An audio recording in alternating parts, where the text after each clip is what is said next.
Hey guys, welcome to a new vlog of sustainable everyday. और मेरे पीछे आप देखेंगे बस स्टैंड है दुबई में, वो भी एयर कंडीशन। यहाँ पे बस स्टैंड भी एयर कंडीशन रहता है। कुछ ज़्यादा ही हम लोग गरीब देश से नहीं है।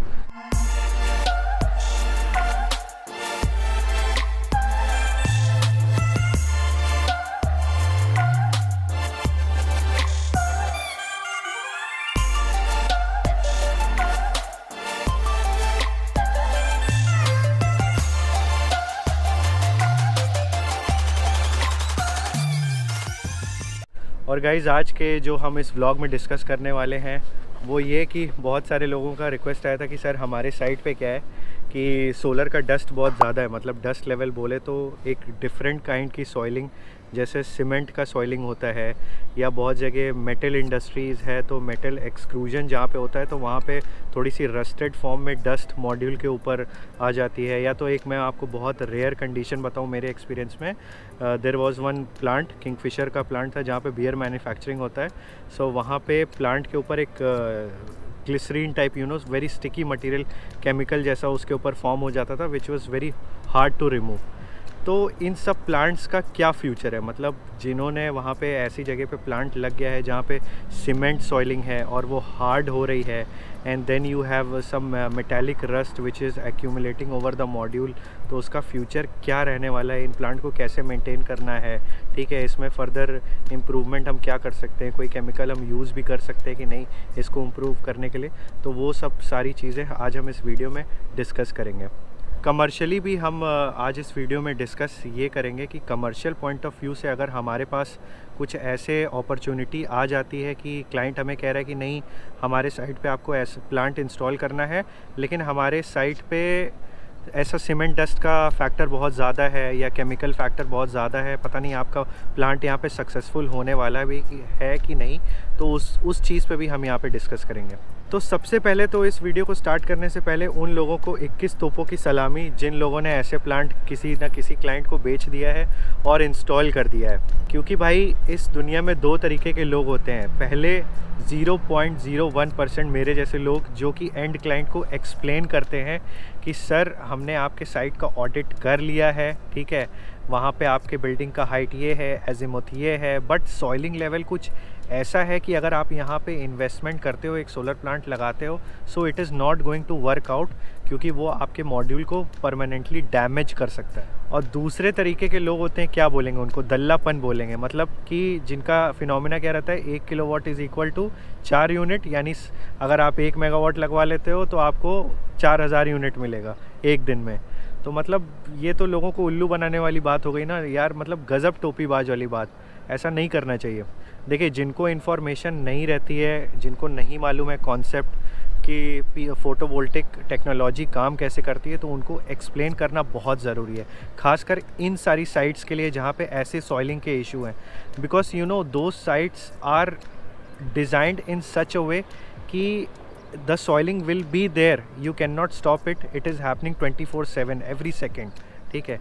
and the solar photovoltaic technology, it is just like an asset which will only give you a return when it is clean, but you are installing it in such a place that soiling is going to eventually affect the performance of the module। तो जिन लोगों ने इस concept को कभी देखा नहीं है कि कैसे सीमेंट से और मेटल एक्सक्लूजन से प्लांट डैमेज होने लगता है, तो उनको मैं एक्सप्लेन कर दूं कि बहुत सारे इंडस्ट्रियल सेक्टर ऐसे होते हैं जहाँ पे सॉइलिंग लेवल बहुत ज़्यादा हाई होता है, ठीक है। फॉर सपोज़ सीमेंट इंडस्ट्री है, तो सीमेंट इंडस्ट्री से मेरा ये मतलब नहीं कि सीमेंट इंडस्ट्री के अंदर लगाओगे तभी डैमेज होगा, उसके बाहर कुछ नहीं होगा। सीमेंट इंडस्ट्री के 200 मीटर के अगर आप डायमीटर में देखोगे, वहाँ पे आप प्लांट लगाते हो तो आपके मॉड्यूल के ऊपर सीमेंट का एक लेयर बनने लगता है। ये बनता कैसे है? सुबह के टाइम में मॉड्यूल मॉइस्ट होते हैं, उन पे फॉग गिरता है, मॉइस्चर रहता है, फिर सीमेंट डस्ट उसके ऊपर एक्यूमुलेट होता है। So cement and that water mixes to form a crystallize surface, जो कि हार्ड हो जाता है समय के साथ साथ। फिर क्या होता है, नॉर्मल स्क्रबिंग करने से वो हटता भी नहीं है, फिर आपको केमिकल वॉश कराना पड़ता है। फिर होता क्या है कि जैसा कि मैंने आपको पास्ट वाले अपने वीडियो में बताया था कि टाइम के साथ साथ सोलर इंडस्ट्री में जो भी इक्विपमेंट्स हैं, इन्वेस्टमेंट है, उसका कॉस्ट नीचे चला जा रहा है क्योंकि वो सस्ता हो रहा है। मतलब जो भी आपको इससे रेवेन्यू जनरेट होगा उसका भी कॉस्ट कम होगा। मतलब उसी अलॉटेड बजट में से आप एक फ़िक्स प्राइस निकालोगे मेंटेनेंस पे इन्वेस्ट करने के लिए, तो आप समझ रहे हो आपका इन्वेस्टमेंट बढ़ जाएगा इन टर्म्स ऑफ मेंटेनेंस, तो फिर आपको प्रॉफिट ही क्या हुआ। अब यहाँ पे जब मॉड्यूल्स इस तरीके से गंदे हो रहे हैं, उस पर सीमेंट या केमिकल के पैचेस बन रहे हैं, तो उसको साफ़ करने में भी, उसको हटाने में भी आपको एक एक्स्ट्रा इन्वेस्टमेंट करना पड़ेगा। कुछ certain amount of chemical purchase करने के लिए एक्स्ट्रा मैन पावर डालना पड़ेगा, एक्स्ट्रा मैन आवर्स वेस्ट होंगे। तो मतलब it is like a waste of technology, waste of man power, waste of money. तो मैं उन लोगों से रिक्वेस्ट करूँगा कि जो लोग ये वीडियो देख रहे हैं, जिनके पास ऐसा मतलब क्लाइंट आ गया है कि नहीं यार वहाँ पे सॉइलिंग का इशू है, बेच दो, लगा दो, डिज़ाइन करो, बाद में देखा जाएगा, तो वो क्लाइंट भी इस वीडियो को समझे, जो लगा रहा है वो भी समझे कि मतलब मेंटेनेंस पॉइंट ऑफ व्यू से कितनी दिक्कत आने वाली है उस क्लाइंट को। तो वो तो आपको गाली देगा ही देगा, प्लस आपके कंपनी का भी नाम मार्केट में ख़राब होगा कि सब कुछ जानते हो समझते हुए भी हमारे ऐसे रीजन में आपने प्लांट लगा दिया। तो गाइस सल्यूशन मैं आपको बता दूं, सल्यूशन ये है कि बहुत सारे different sorts of chemical available है मार्केट में सीमेंट पैचेस और केमिकल वॉश करने के लिए, बट स्टिल कोई भी मैन्युफैक्चरर ऐसा सर्टिफिकेट नहीं देता कि मतलब मॉड्यूल मैन्युफैक्चरर से this chemical is certified and it is not going to damage the anti reflective coating of the module. मतलब जो मॉड्यूल मैन्युफैक्चरर का आप डेट शीट खरीदते हो तो उसमें दिया रहता है कि always use cotton based material to clean the solar module, क्योंकि उसमें एंटी रिफ्लेक्टिव कोटिंग रहती है, ठीक है, रिफ्लेक्शन को सप्रेस करने के लिए, ताकि ज़्यादा रेडिएशन अब्जॉर्ब हो और जनरेशन इंक्रीज़ हो। लेकिन जब आप केमिकल यूज़ करते हो, so obviously it is a hard grade material, acidic property उसकी ज़्यादा है, so obviously it is going to affect the property of the glass in long term. क्योंकि ग्लास की प्रॉपर्टी इसलिए होगी क्योंकि आप उसको क्लीन कर रहे हो, प्लस उसमें यूवी रेडिएशन भी आ रहा है, so obviously there will be a chemical deformation at the molecular level. तो ग्लास की भी प्रॉपर्टी डिग्रेड हो जाती है, बार बार उसमें एसिड आप यूज़ करोगे। प्लस जिस क्लाइंट की रूफ पे आप यूज़ कर रहे हो, जस्ट इन केस वो फैक्ट्री रूफ है, टिन शेड रूफ है, सो it is not designed in that वे कि उसके ऊपर एसिड गिर रहा है तो वो उसको एब्जॉर्ब करेगा, मतलब वो भी कहीं ना कहीं डिग्रेड होगा, डैमेज होगा। तो इन सब चीज़ों को आपको ध्यान में रखना है। ऐसा कोई केमिकल नहीं आता विच इज़ सर्टिफाइड और आप यूज़ करो आपका साफ़ हो जाएगा। ऑब्वियसली जब आप केमिकल यूज़ करोगे, so you are going to use additional amount of water which is also a waste, because in the upcoming time using water to clean the solar module will become super idiotic concept. So guys ultimately इस video में मैं आपको ये समझाना चाहता हूँ that nobody wants to save the planet at the end of the day. It is just pure business. People are doing just pure business in the name of solar.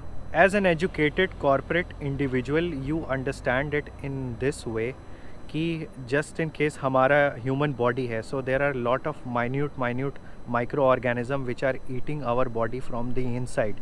तो हमारा बॉडी का मेटाबॉलिज्म और immune system क्या करता है, हमें fever आ जाता है, टेम्परेचर इंक्रीज़ होता है, उससे फाइट करने की कोशिश करता है। So in that way, in that analogy you understand if our planet Earth is like a single organism, so we humans are like the minute microorganism which is consuming the planet day by day at a very faster rate.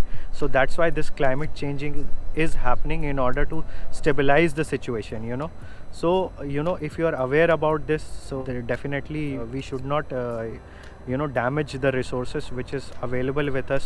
Otherwise आने वाले time पे लोग फिर बाद में हमसे पूछेंगे आपके पास टाइम था तो आपने कुछ क्यों नहीं किया, मतलब ये टेक्नोलॉजी इतनी अच्छी थी तो आपने ऐसी जगह पे क्यों इस्तेमाल किया जहाँ पे मतलब it is a waste of investment and waste of environment as well.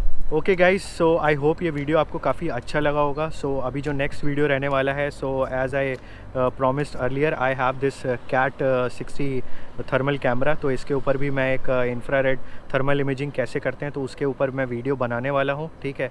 सो कैसे, क्या प्राइस है, कहाँ मिलता है, कैसे इसे यूज़ करते हैं साइट के ऊपर डेडिकेटेडली, और रिपोर्ट्स कैसे जनरेट करते हैं, तो उसके ऊपर मैं आपको एक वीडियो बनाने वाला हूँ, ठीक है। लेकिन वो आप तभी देख पाओगे when you will subscribe my channel sustainable everyday. There are lot of videos related to market trends and commercial understanding and upcoming technology, और कैसे ट्रबल शूटिंग करना है from maintenance point of view, from commercial project point of view. So everything is available on my channel Sustainable Everyday. But still, if you have some confusion, if you have some doubts, and you still want to have a one-to-one word with me, then there is a link in the description of my LinkedIn profile. There you can go and connect with me. Also, there is a Telegram group where a lot of solar individuals are there who are very much experienced in this field. तो आप उसको join करके you can throw your inquiry and you can discuss with me 1-to-1.